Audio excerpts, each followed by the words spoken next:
package at the end. And so, not quite the all but one that that was our original goal, was what we called consensus, if we could get everybody but one to agree.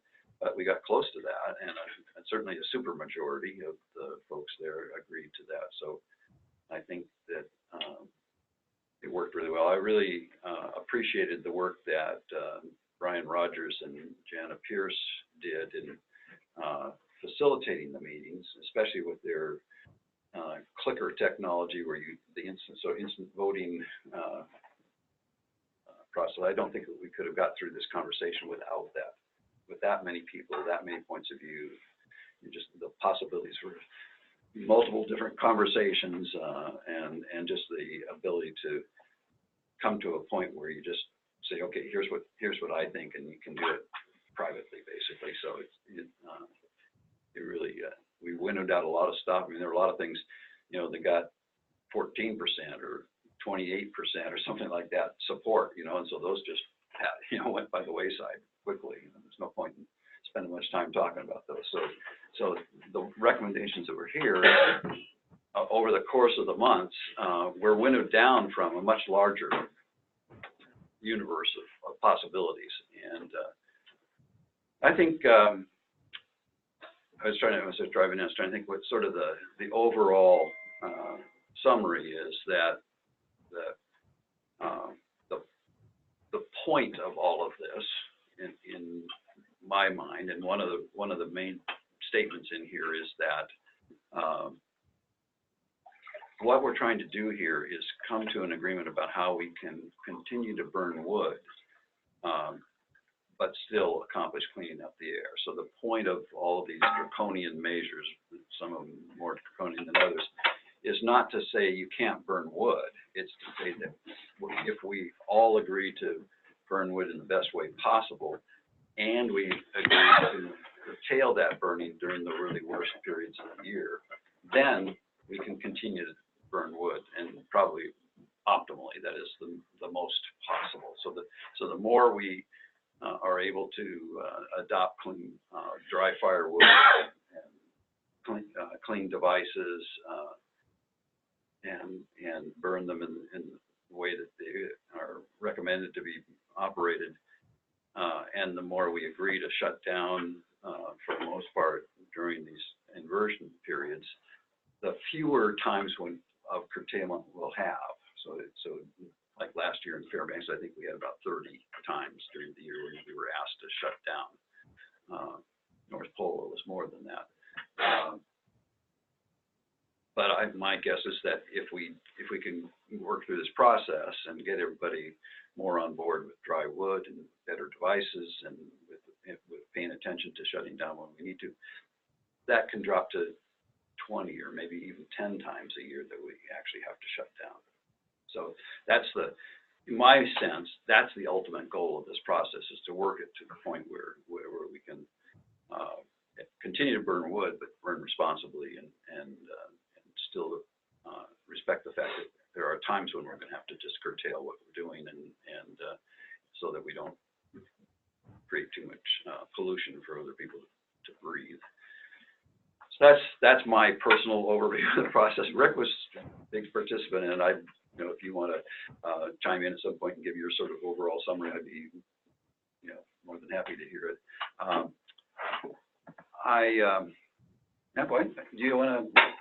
Do you have an overview thoughts about the process, Rick? I thought it was ultimately a good process. I think in that I don't know what our outcomes are going to be, because this is an inflexible government and pushing things on us that I think are irrational and whatever. We came together as a community and brought some disparate interests together. Wood burning, clean air advocates, business, and others. And we had productive, fact-based, non-emotional discussion for the most part, which to me, that was huge, to do that over a period of 6 months. And there was a lot of shared knowledge, and I think what we produced is something that if as a community we're willing to advance, the governments will it allows for some of these, then that's a win. Two takeaways for me then. One is I'm still suspicious of the government, you know, this pushing on us these control technologies on the point sources, for example, is an irrational approach, and we'll yet see how that works itself out. What we said is give the point source folks the opportunity to work these things out with the EPA, potentially delaying implementation and whatever. And so I'm hopeful that that can result in some positive, and we gave community blessing on some of this is sort of how I look at it. The other thing that we started down a road and we really need to push hard on is bringing these two groups, continued bringing them together, the wood burners and the clean air folks.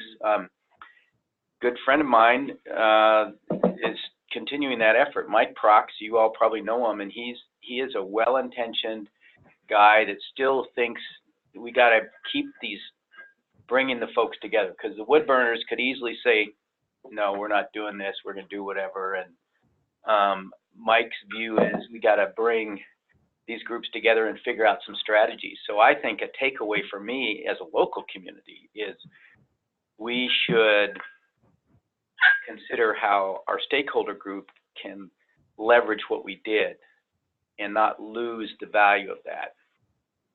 The big picture stuff, you know, the point sources, they're going to work their things out, and we're not in charge of that.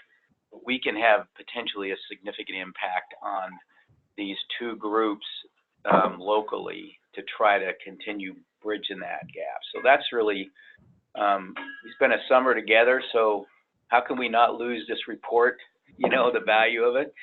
I mean, 38 people times 8 hours times 6 times, do the math on that, plus the subcommittees.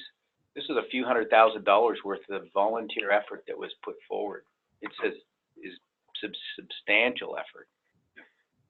So that's my kind of takeaway, and I think Brian Rogers did a great job. I think the good faith of the group was impressive.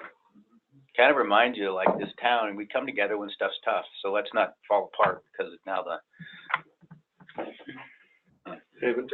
Just a question there in that, you know, you had, you said 93% support. That's pretty amazing, you know, considering the diversity of the group. Those two that didn't support it, were they on the clean air side or on the wood burning side? Don't know. We don't know. You don't know. Oh, okay. Because I mean, it could have been one of each, or could have been. Okay. Given the conversation that we had going into this, Yeah. You know, at one point I got up and gave a little speech saying, "Look, let's not let the perfect be the enemy of the good here."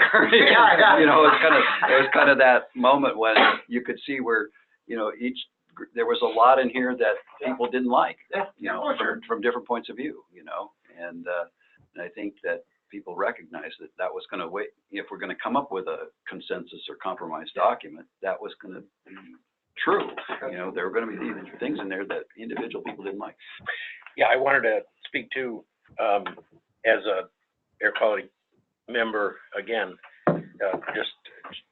just like, you know, 32 or whatever others. Two things, because I totally agree with what both John and Rick had said, but there are two other interesting points that give me optimism, and I think you'll agree with me. One is the groups are much more deeply aware of the whole picture instead of just their side, you know, and social media and things talking to themselves. And what I really draw from that too is I believe that the point source administrations are now fully aware of all the nuances and the points of view by people, because we had so many conversations. There was so much presented, and people had a chance to talk, and you'd be thinking one direction and someone would raise their hand and said, but it occurs to me, and then, ooh, I hadn't really considered that. I think that the light was turned on better for the broader public than just people that have been administering things. Like the DEC and the borough were constantly advising us, but I think there were probably only 2 or 3 or 4 or 5 people in the state that were really as aware of all the nuances and the pros and the cons as now the 35, and it's really, there were maybe 50 people attending because there were proxies and things. So that there's many more people aware. And in particular, some of those were the point source administration, so that GVA and Zender and the different, the Fort Wainwright and Eielson are going to approach the table with the potential fund, you know, a lot more, not willingly, but knowingly. Then the other thing is the, not flip of that, is I think that we were well advised in the conversations by Nick from the borough and by Cindy from the DEC and by the two different EPA gentlemen that came. But now they saw Fairbanks speak. I think we represented Fairbanks. Mm-hmm. I'm not sure who had this idea to do this group. I'm not convinced they've done it anywhere else. Because we heard about 50 or 60 different sites where they've run through this problem with particulate elsewhere in the country. So we got the clear awareness that no, they've clamped down and the EPA's done things that they wanted to do all over the country. But we were informed, everything was on the table, and that's how we got the 93% is 28 out of 30. And the consensus would have been 29, but we did have consensus, let me say small c, not according to the rules of what we came in. But I too don't want to lose the success of having spent the time and gotten informed. But I believe that the key players now are going to be point source, also wood burners, but you know, the citizens. But the point source are going to have to determine it's in their fiduciary interest to act. Well, they already are. I can tell you Yes. that their meeting, you know, Yes. these are businesses with shareholders and owners and capital at risk. You know, these folks are acting on behalf of their owners, irrespective of what we do. And the public, yeah. And so they have already been engaged in this. What we've, I think, provided is Yep. some community pushback to say, hey, what you propose through this inflexible Clean Air Act and these most stringent measures resulting in all this is not a good idea. And here's what we think would make sense. So it gives them some cover to work something out with the EPA. And, you know, you got a new governor now. And as of yesterday, you got a new commissioner. And so I know this because I've spoken to the administration. Their view on the air problem is different, and so how they might approach it would be different. Borough no longer has the authorities, and so the tables are very turned. But what's still there is a law and an air problem. And I think the point sources are ready to work on it. So I think that's going to happen. I think we have I think we're more poised to influence this local discussion on kind of the behavior of the wood burners and how we as a community continue to make those. I think the point source people are going to do what they're going to do. I mean, we can maybe help them, but I mean, and I've said if At they the end, it's their fiduciary responsibility to figure out what they can. right. And I've said for a while that I'd lead a protest if they pushed on some of this back onto us as a town, because I think it's so horrible. But I hope that is Nonsensical. nonsensical. Yeah. But it is a law, Yes. and we are 100,000 people that, you know, that live in the middle of Alaska and have, you know, unless we stay unified, we have little opportunity to change the thinking back in Washington, D.C. So, you know, one of the things that I see, and this is really a question rather than a statement, although it's going to sound like a statement, that unless you guys stay somewhat unified as a team, the Air Quality Task Force, so that you can give your work and your knowledge to the congressional delegation in the future that may be able to help us modify the law, or, and probably not a good one, then this document will go on the shelf like so many other documents in the state of Alaska and be of little use.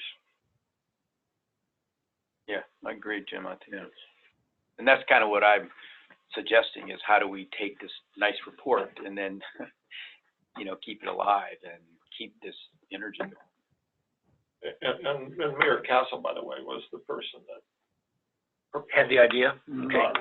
Proposed it, but it, and Yeah, because I was certainly. never clear on that, but it's fairly daring. Yeah. And I think it worked. And the people that were selected that offered and then were selected or were totally sincere, dug in, spent all the time, and then it was masterfully aided by Brian and the Info Insights team. That should definitely be, you know, understood. They were totally with us and weren't in charge. They weren't trying to do that. They were aiding and trying to make sure there was communication and that everybody got involved and voted and, you know, so that they represented kind of constituencies and different things. And yeah. So there's formal authority and there's informal authority, and so we don't have any formal authority. Right. And Advisory interestingly, the new mayor has a whole lot less formal authority than he did 60 days ago.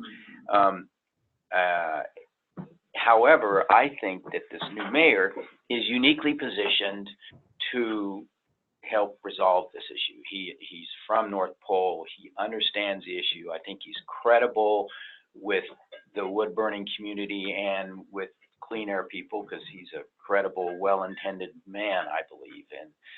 And he understands this issue and desires to move the needle, make a difference. But he doesn't have formal authority. So, but I think that may be the solution. It isn't going to be through more laws. There's been laws out there. Didn't clean our air up. So I think this group to continue figuring out how we can work with the new mayor and in his efforts. I've met with him. I agree with that. I think that he does have that cachet coming from North Pole, and he's just a reasonable guy, you know, he comes across that way. So you, Jim, if I may, just the record as far as what gets recorded really is a walk through the screen with audio. I just was wondering if we could make sure that we save time to actually march through the slides. Yeah. you met John rather than Jim because it's John's presentation. Yeah. I said we. Yeah, well, I'll be happy to do that real quick. The first slides are ones that you saw when I did my progress report a couple months ago, so I won't, well, these just the representative of who the group was and our meeting schedule. Our final meeting was on November 5th there, so this result came from that last meeting. And as Rick indicated, this is only the tip of the iceberg in terms of the work. There were a lot of work groups, and there were a lot of people, actually informal conversations going on between the work groups too. So there was really a huge amount of effort by our community that came together to put this final thing together. And it's not, you know, I wouldn't characterize this as it's not a smooth report. It's a collection of ideas, and it's a lot of the stuff got put on the table just because it had to be on the table by the rules of the Clean Air Act, you know. And so some of these things, I don't think we would have even been talking about if it hadn't been the fact that they were basically forced on the table, and we had to consider them, you know. And so we did. Anyway, so this is this overall summary of all the measures that we talked about were in buckets or categories, and these were the major categories. So registration, whole conversation that we started on a little bit about point sources, which is one of the bigger issues. Fuel control, the issues of dry wood and fuel oil, and some sulfur considerations. Energy efficiency, device removal, sort of the change out and upgrades of the solid fuel burning devices, wood stoves and wood boilers and things. Device control, so there's a series of things on those of both existing devices and new devices, what standards we would be looking at. Compliance and enforcement, which is another big piece of this equation, I think. and education, we had probably the most individual numbers of recommendations. We probably had, at some point, we considered maybe 20 different ideas about ways to, and that's kind of what we've been talking about this morning too, is how do we keep talking to ourselves about how do we move forward with this, so a lot of interesting conversation there. And then a few things about mobile and stationary sources, which is really, automobiles and small stationary, small commercial plants. So in the end, this document, I think if I counted it up right, there were about 53 measures that we ended up voting on, and getting the 93%. Individually, will you take each item, or Each item. and Yeah, then it would make sense? Yeah, we voted. Wow. Well, in order to get in the document, we had to have. I forgot what the cutoff was. 50%? No, it had to be more than that. It was No, it's 66%. Two-thirds. Two-thirds. To get in the To document. get in the gotcha. document to begin with, and then on the last day we had conversation about what was in the document, and we took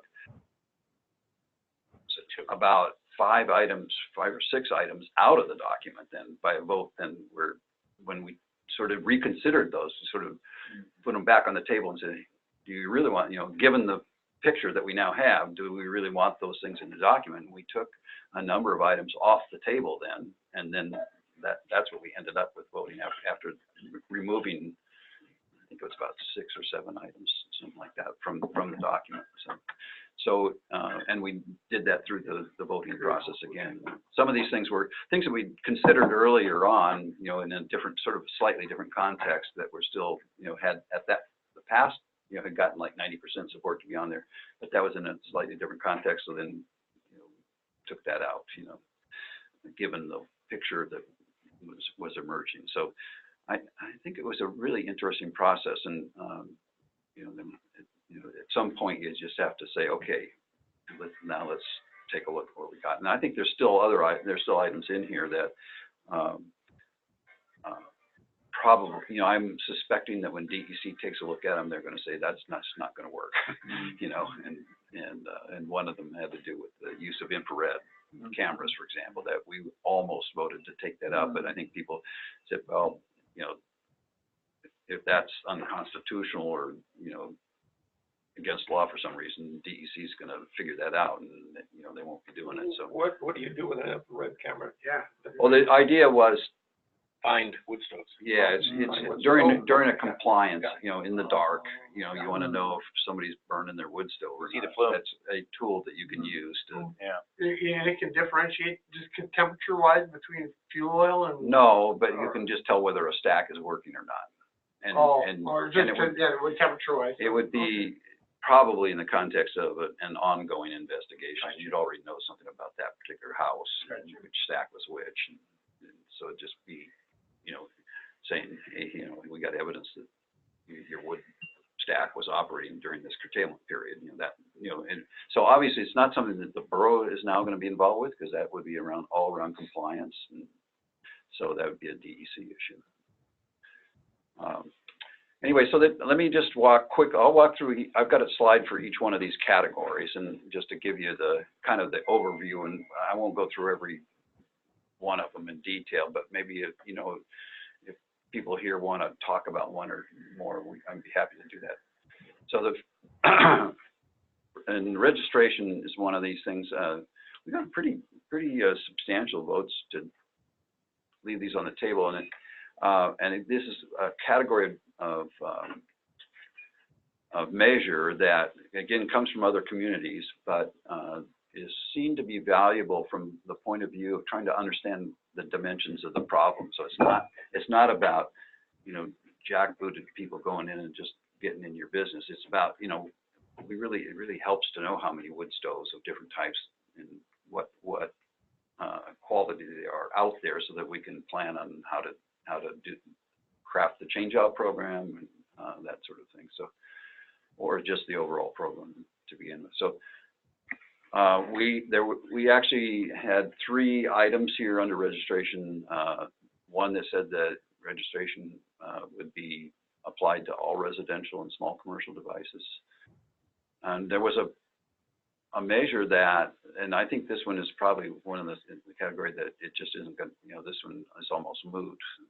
The second one, having the borough do that on their property tax notice with a tax credit. So the idea would be that the borough and property tax would say, hey, if you got a wood stove device, it'd be good if you register it. And then if you did, you'd get a tax credit for actually responding to that notice. So a carrot.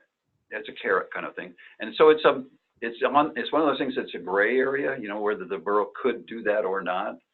But I suspect that it might be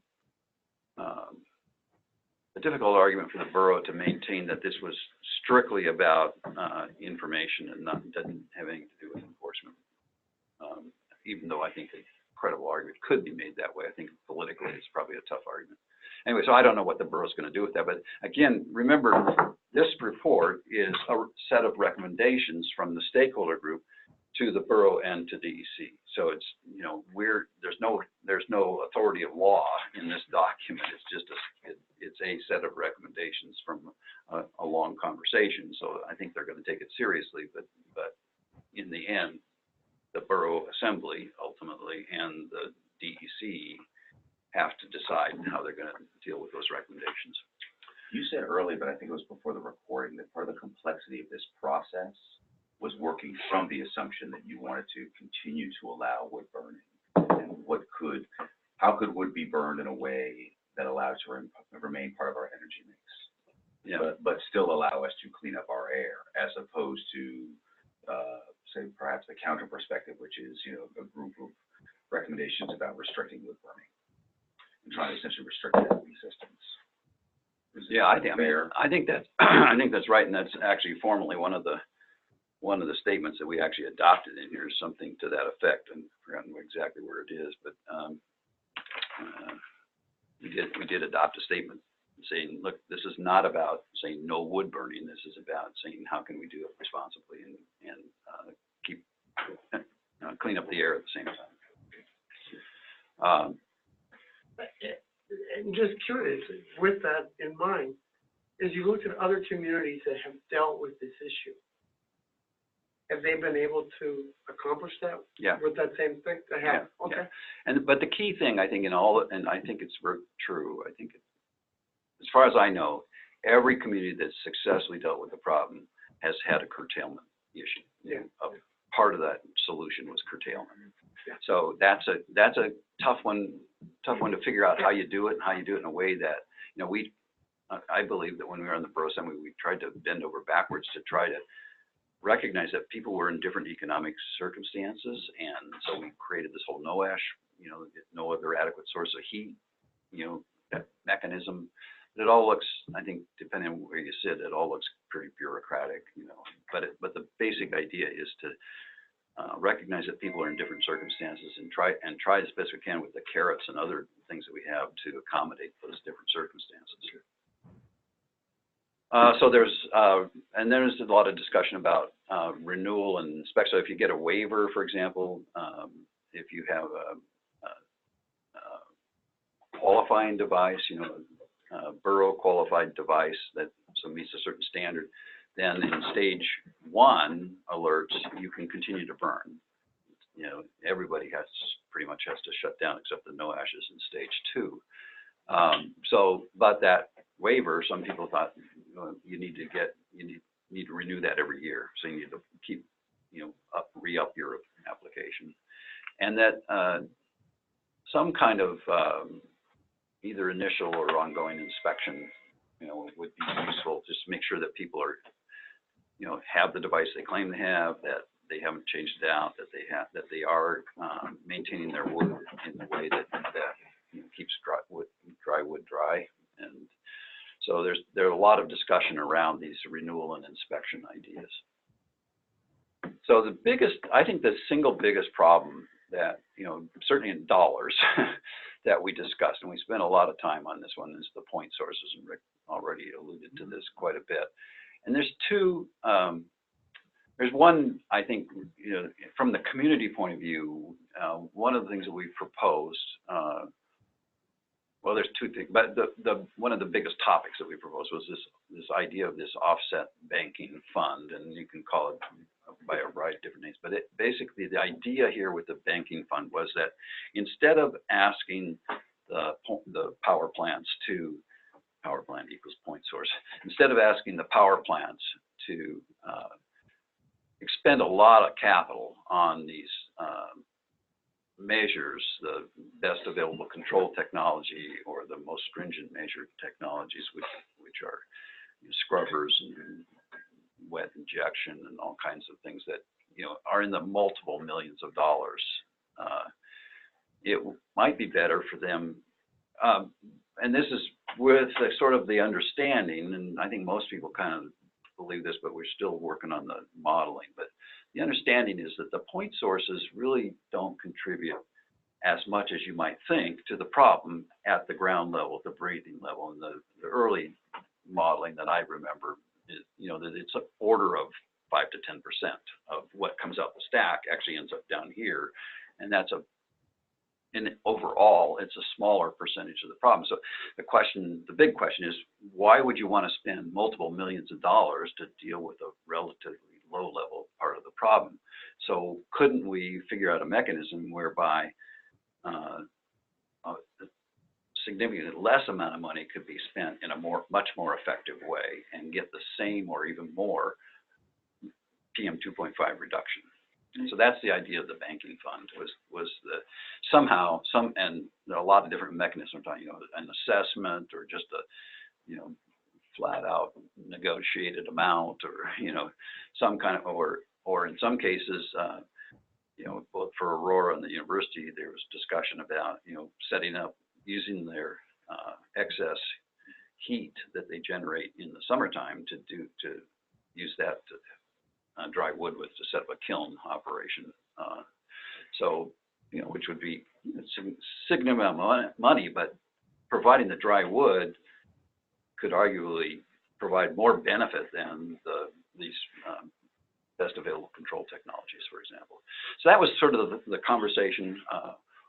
We had a lot of back and forth. In the end, I think the last thing on there is where we kind of came down to on this, is what we also recommended, that we allow the individual point source, individual power plants to negotiate, which is, allow, that's what's going to happen anyway. But really, basically, our recommendation is that DEC take the stance and EPA take the stance that they should negotiate individually with the power plants about whether they were going to do the control technology or contribute in some way to the fund.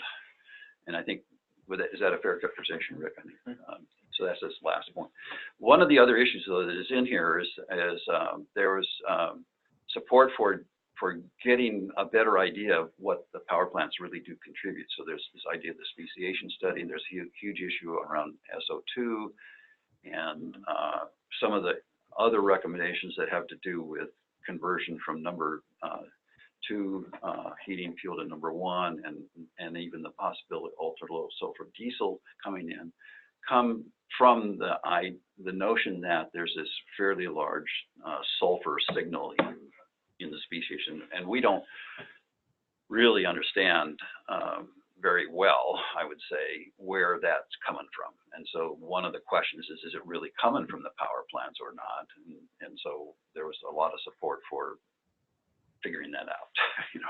We need to know that, and we need to, and part of, I think it even gets to the point where that, how can you put these really stringent measures on when you haven't really done the calculation to know for sure that that's what, the level of pollution that's coming from the plants? There's that level of uncertainty right now. I think my personal view is it's pretty clear that we know about what it is, but it's not, it's complicated up here by the fact that we have cold and dark. These kind of studies have been done other places, but there's a lot of chemistry that goes on in the atmosphere after stuff comes out of the stack, and that chemistry that goes on in the atmosphere hasn't been well studied in cold and dark.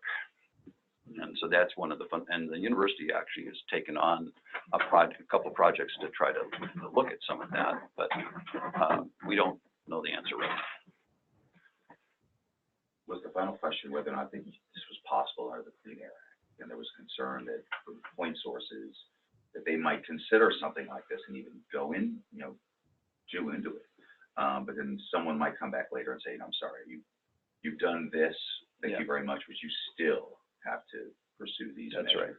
That's why we because put we're that last. mandated under law or regulation to have you pursue this measure.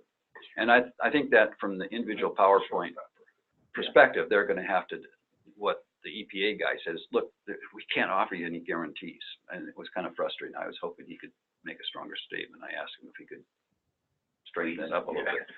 And he just said, well, and the problem is that, well, we've got different time horizons that we're working with under the Clean Air Act too. And so as we go down the road and if we don't we're not well on the way toward cleaning up the air at certain points, then these other things would go from back to MSM, from the best available to the most stringent.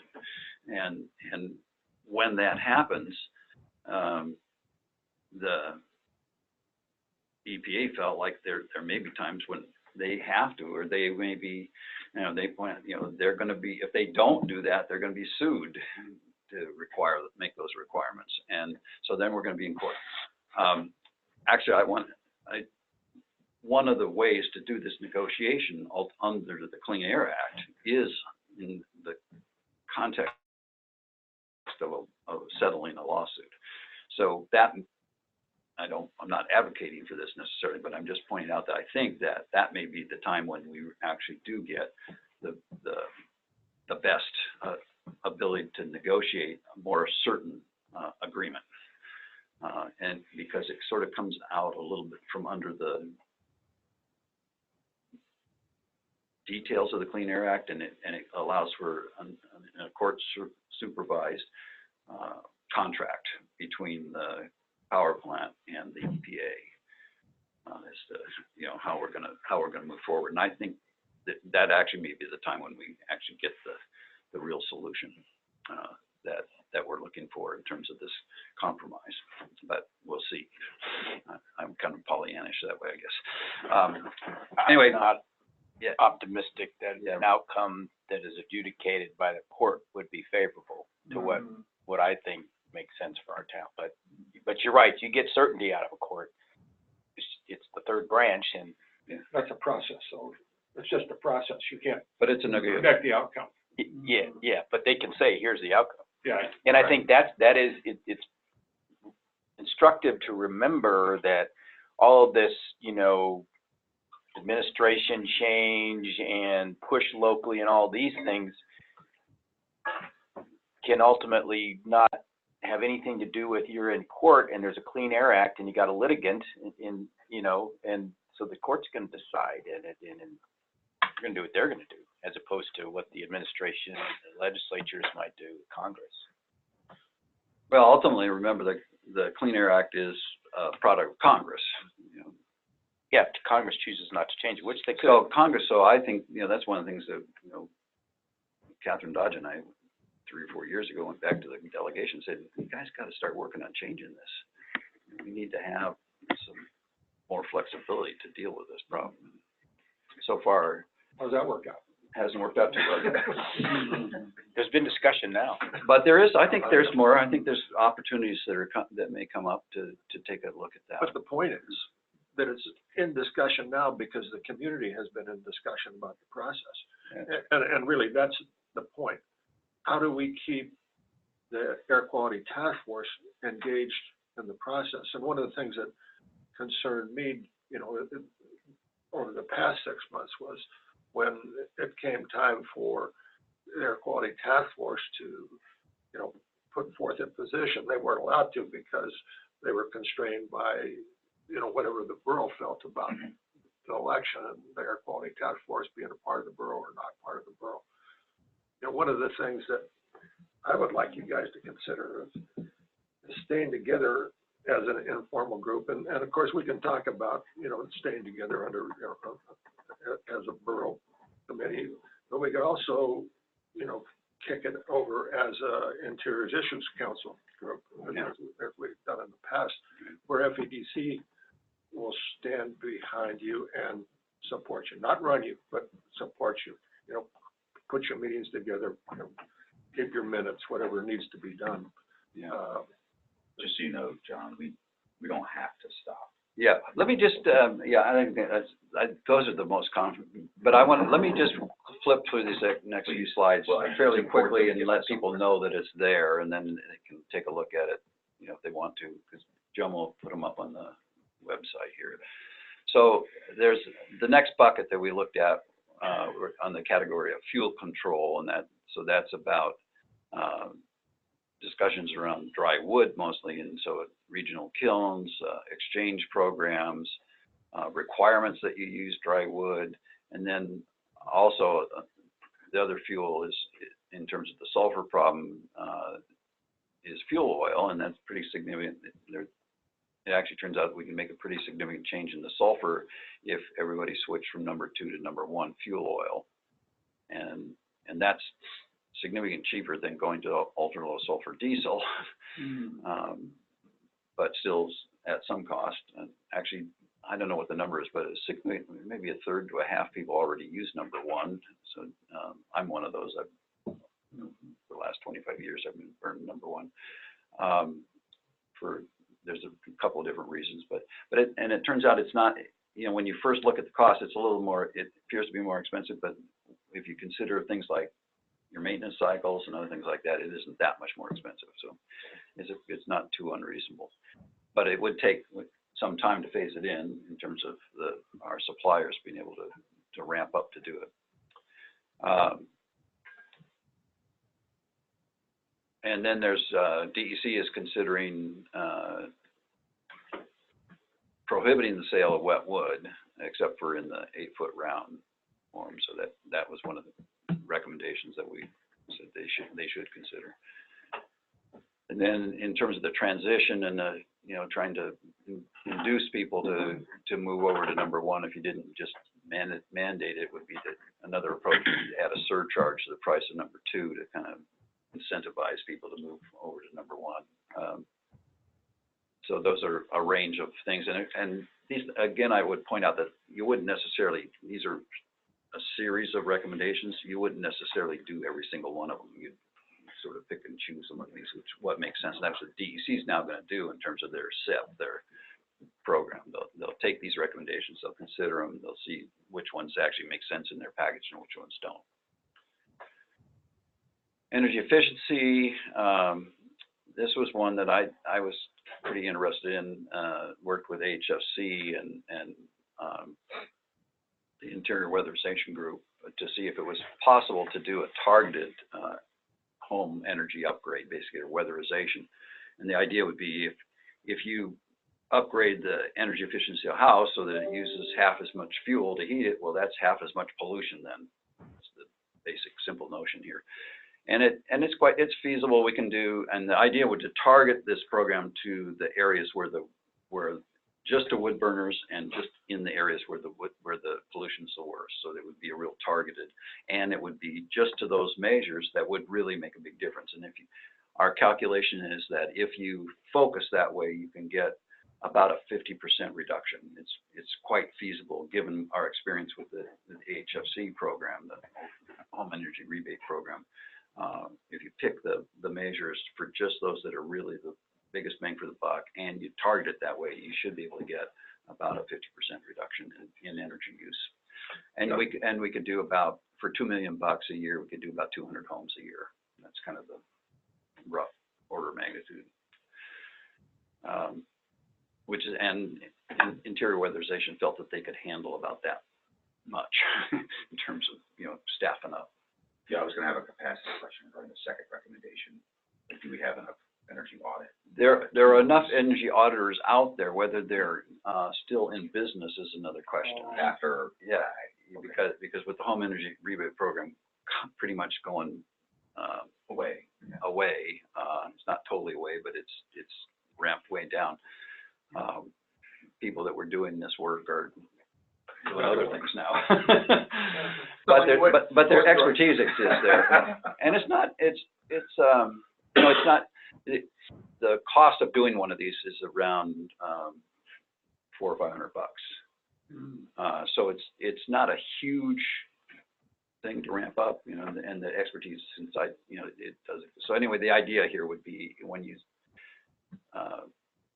sell a home, it would, just to get that information out there. It's the thought process, I think, being that if that information is known, then people can act more rationally on it.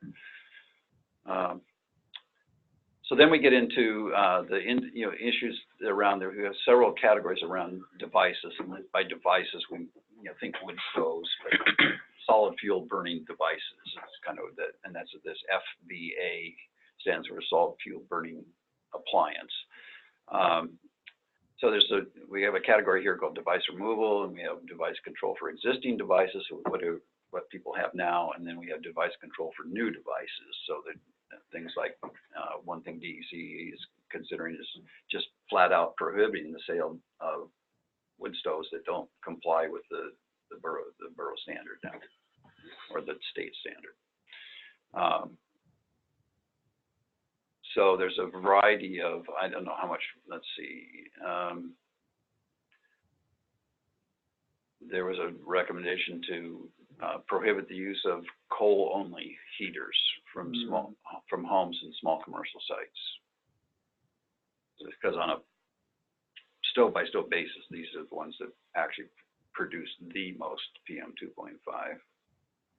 There's confusion between how big this problem is. There aren't that many people who burn coal, so in terms of the overall airshed, it's not that big, but in terms of the amount of pollution per device, it's the highest. So it's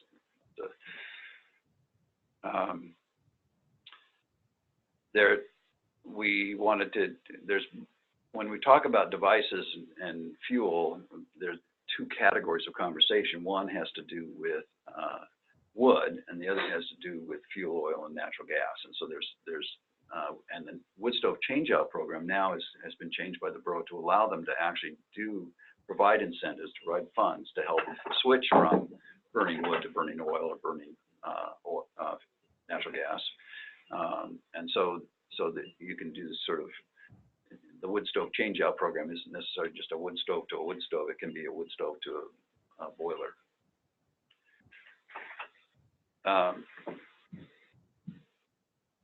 There was some discussion about multifamily and rental units, and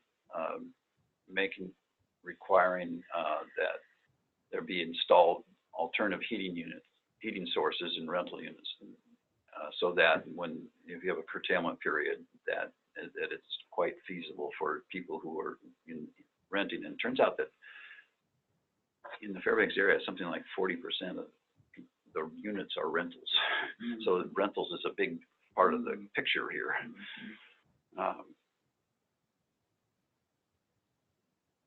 There's a number of discussions. So again, no ash stands for no other adequate source of heat. So it's so for people who are, you know, generally speaking, in a cabin and all they have is a wood stove, you know, they don't have the option to shut down the wood stove, and we recognize that. And if that's the circumstance, then the requirements of curtailment don't apply to them. But there's also an effort to try to provide, either through carrots or regulation, however, moving away from having the number of people that are in that circumstance. So in new apartments, for example, if you replace a fireplace chimney, you move up to a qualifying solid fuel burning device. Let's see, where's the one I was looking for? Allow solid fuel burning devices in new construction only as a secondary. So in a new building, you can't build a new building that only relies on wood heat. You would have to design in the primary source of heat as something other than wood. Rick? Yeah, I think it may be worth noting that while we don't know the information for sure, we believe that there are very few, as a percentage, of homes that have no other adequate source of heat. Right. And so this idea of the air problem, if we had voluntary compliance during these bad air days by people turning on their fuel stove, their alternative heating oil device or heating device, that we could move the needle on the air pollution.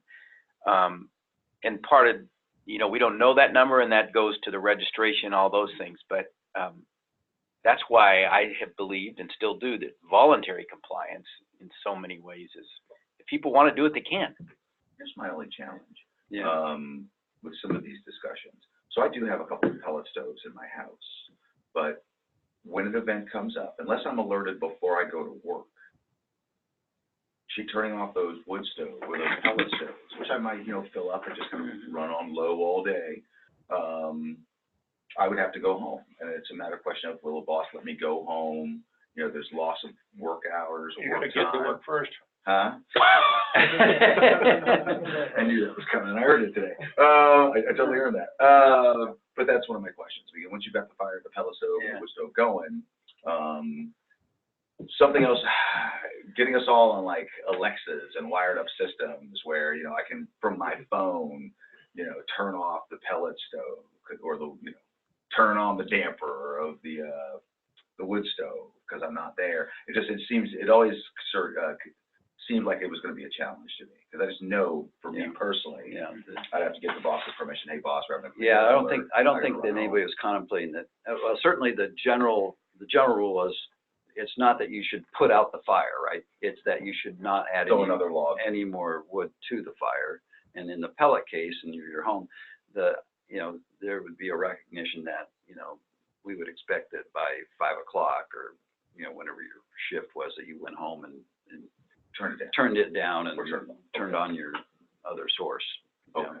So with a pellet stove, you can pretty much just turn them off, because they're continual feed, right? But with a wood stove, it was recognized that, if you loaded it up and then you got the alert, well, you weren't going to take, open up the doors and take those flaming pieces of wood out. You were going to just let it burn down. And so there's built into the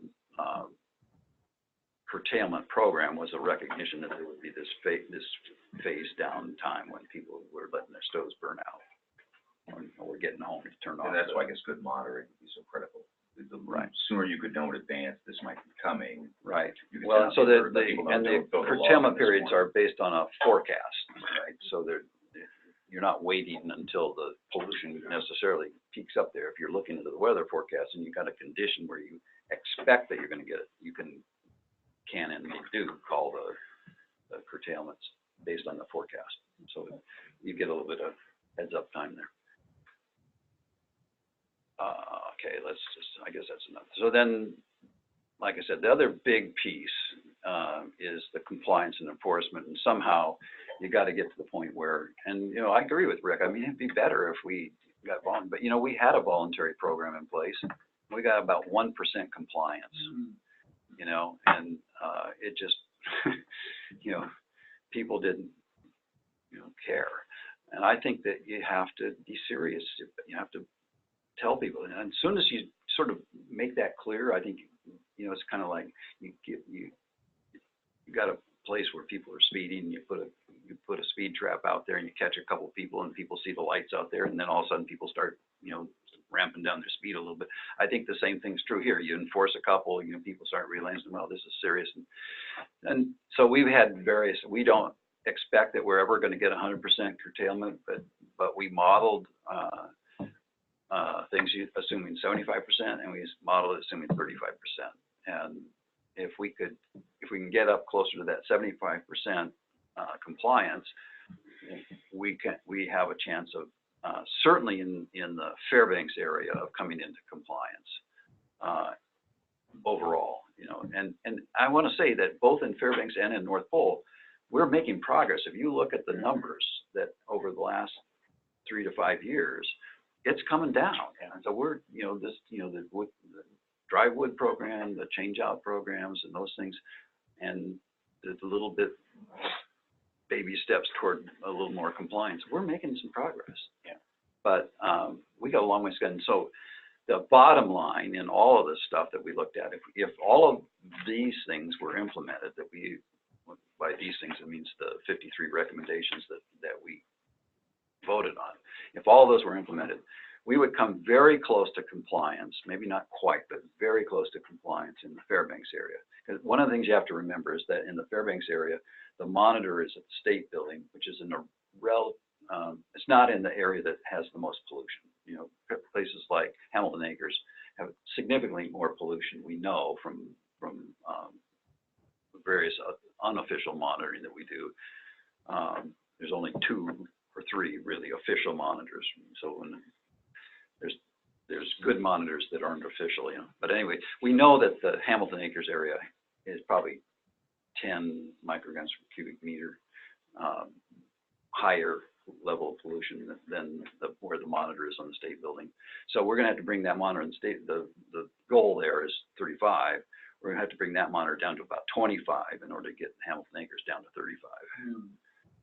Or, you know, so there's that issue that we have to keep in mind. But keeping that in mind, I think with the modeling is that if we could get to the 75% compliance, and we did essentially this package of measures, we could get down to 25 at the monitor there.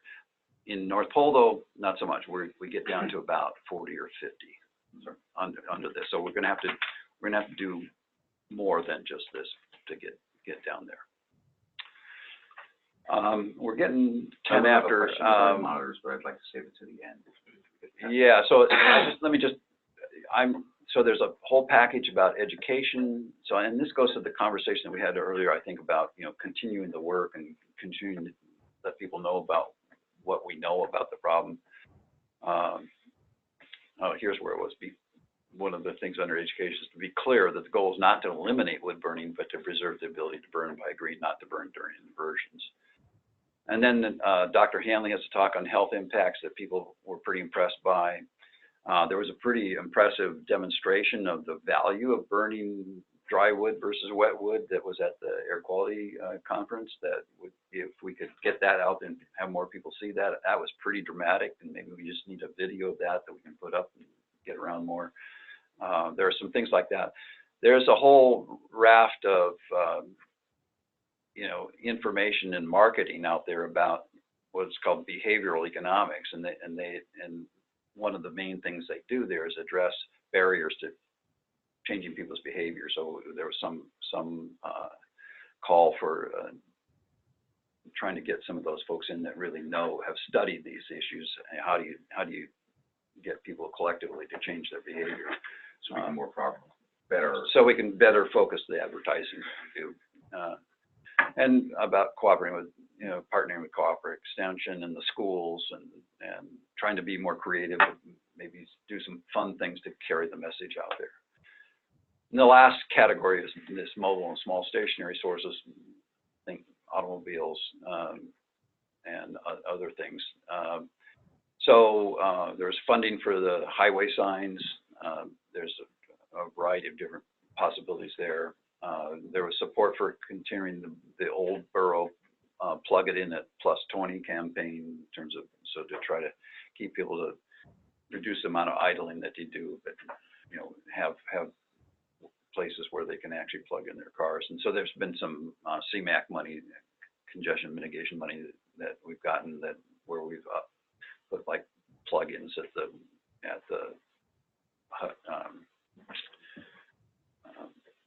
the high school parking lots, things like that have been going on, and just making sure that people understand that it helps to plug in earlier than you probably would think about. And then the borough assembly appropriated about $400,000, a little more than maybe $450,000, to study these ESP devices, the electrostatic precipitators. And the design of the study, if you did this, the way EPA approves something like that, they would have to approve it for every stove that's out there. And if you did that kind of a study on every stove that's out there, you're at, you know, it's order of $50,000 per test that they do to go through the EPA approved process to approve a wood stove. Well, there's enough money in the world to do that. So the idea here is they negotiated, the borough staff, Nick, Zornenke and others, negotiated a kind of a study with EPA. So EPA has approved the layout of the study, where they would look at 3 types of devices. So a standard wood stove, a pellet stove, and maybe a boiler, outdoor type. And then so evaluate in 6 different iterations of the test how the ESP worked with each of those 3 categories of device. And then once that was done, then EPA would approve the idea of using the ESP as part of your SIP. So you could get credit for a program that would, say, retrofit pellet stoves. And who's doing that study? The borough would do it. Well, the borough wouldn't do it, they'd contract. They contract for it, but they'd be responsible. The borough assembly has appropriated the money. And they haven't contracted yet? They haven't contracted Okay. yet.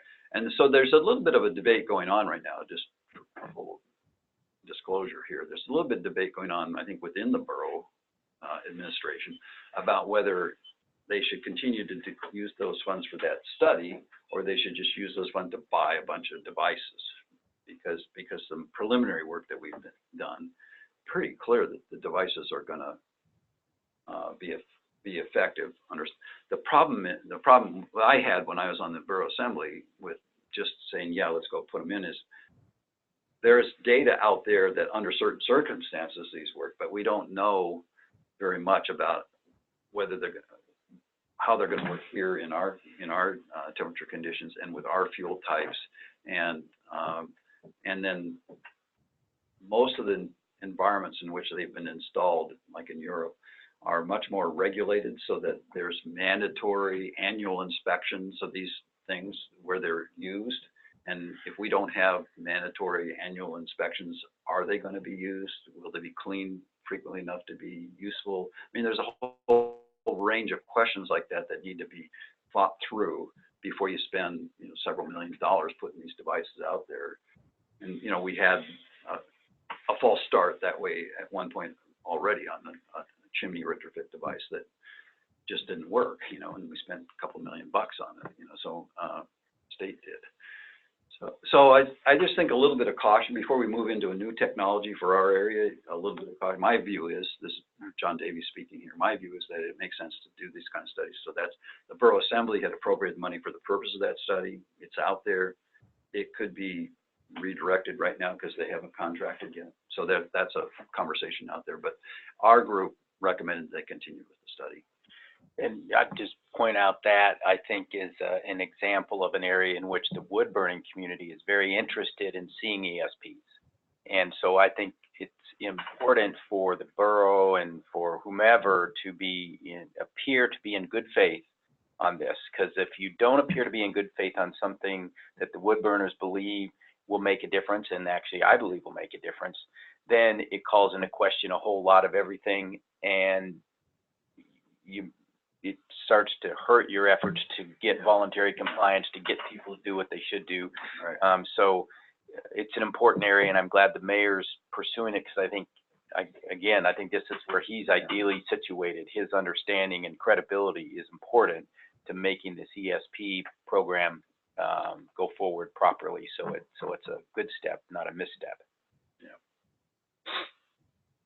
I agree. So that's the end of the, basically this is that complicated diagram that DEC gave us. So this kind of, the blue arrows in the center is kind of where we are working up preliminary drafts, and now we're handing that off, and now they're doing the additional requirements and the cost evaluations and other modeling, and then they'll come up with their SIP by the end of the year, and that'll be kind of where assembly, and there may be less assembly. The borough still has a role to play in the voluntary stuff. So in the education piece, the wood stove change-out program, those are all still very important pieces in the overall picture. What the borough can't do, obviously, is things that have to do with compliance. So that's the, and they've already changed their, taken those things out of the code that have to do with compliance, and they've laid off 5 out of 9 of the air quality staff that were associated with the compliance already. So the borough Assembly and Borough Administration, take very seriously the vote. Mhm. And they say, okay, this is the way it is. So I'm willing to stay, my next thing, I have a meeting at 10, so I can stay longer, but whatever people want to do is fine with me at this point. Well, what's the timeline to be able to make the submission or to have the formal comment period? What, is there a? The DEC's timeline is to try to get their draft SIP done by December, this next month. And then it's got to go through a process at the state level, so they have to submit it to their commissioner, and also to the Attorney General, and then the Lieutenant Governor to say, okay, this is a proposed regulation change that they're doing a regulation. Is there a hard number? Is there a hard date on the submit to EPA though? I mean, is that? It's basically as soon as possible, but no later than a year from December. Okay, yeah, okay, so December 2019. So they're actually shooting for trying to get it about in midsummer, I think, to get it to EPA. But they've got to, once they get it through the internal process, then it goes out for public comment. Yeah.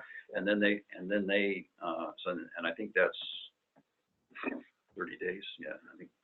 So there's a 30-day public comment period, and then they have to have a public hearing, and then following the public hearing, they have another 10 days to allow people to react to what was said in the public hearing. So it's really about the minimum time for public hearing is really 40 days. Yeah. That with those requirements. So Cindy Heil, who's working this, is we're putting in overtime. They're working hard to bring all the recommendations we made, all the ideas they know, all the ideas that they have, and the constraints that they're working with EPA, and trying to put together a SIP that's credible and that says the state implementation plan, and the plan has to demonstrate that we're going to come in compliance.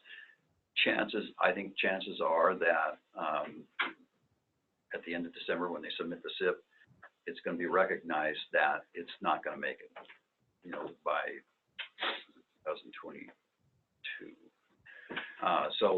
So then we go into another phase of this where we have to propose some additional measures, some more stringent measures, to get in compliance within another 4 or 5 years. So it's a long process. You think back to the CO2 thing. I mean, we worked on that for 30 years, right?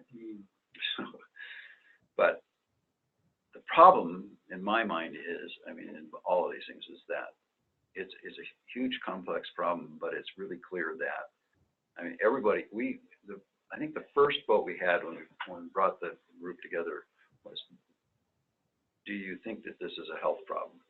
We got 100% of people at that group in the very first meeting that said, yes, it's a health problem.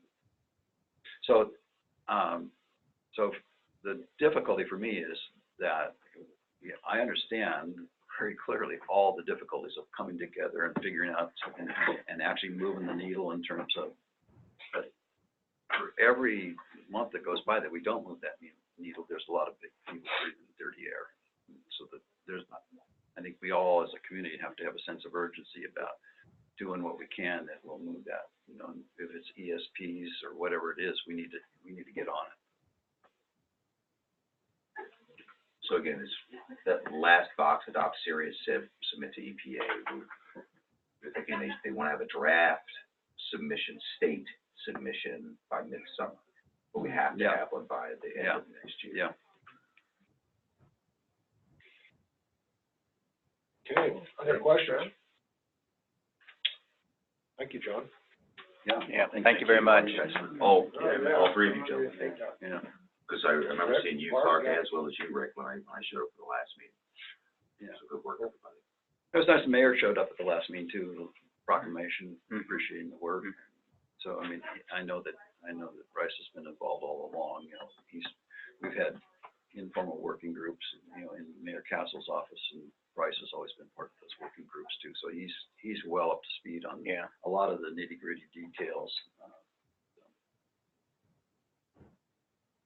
Well, I guess finally, as far as the body of work from the stakeholder group, is it posted anywhere? I don't think it's quite up yet. Jana Pierce is the one to ask that question. I'll ask her. Maybe we can get But it is expected to be? Yeah. And it has been, the boroughs had a Right. spot, and it's Yeah. been posted on the borough's website. I believe it is. up there now, but I- Whether the final is up there now, I don't know, but Yeah. you've been able to go there and grab stuff. Okay, I'll do a little search and see if I can't put that in with Yeah. the notice when I distribute the notice for this. Give Jana a quick call and just see. Very good. That'd be good. Okay. And I'm willing to participate in some ongoing conversations if we want to figure out how the committee stays involved. Well, you know, obviously, you need to bring the mayor into the discussion, but, Yeah. you know, I think if you guys would like support, you know, in terms of, just a, support for the task force, then, you know, simply make a request and we'll make it happen from us. But we're not wanting to, you know, I'm not suggesting that it has to be that way. There may be better ways to do it. It's up to you guys to figure out. We're just saying that we're here if you need us. We do believe that it's important to keep the continuity of the group going and have a voice in the future. So, you know, I don't think any of us know today where that voice is going to be needed, but obviously Rick has articulated very well. There's a change of administration. They're probably looking at the problem. They're undoubtedly looking at the problem differently than the past administration. You know, Larry Hartag had been there a number of years, and you know, how he dealt with issues is different than the new commissioner. He's going to deal with it differently. So, you know, we need to get our mind around that. But I think the Air Quality Task Force is going to be a required voice in the future. So.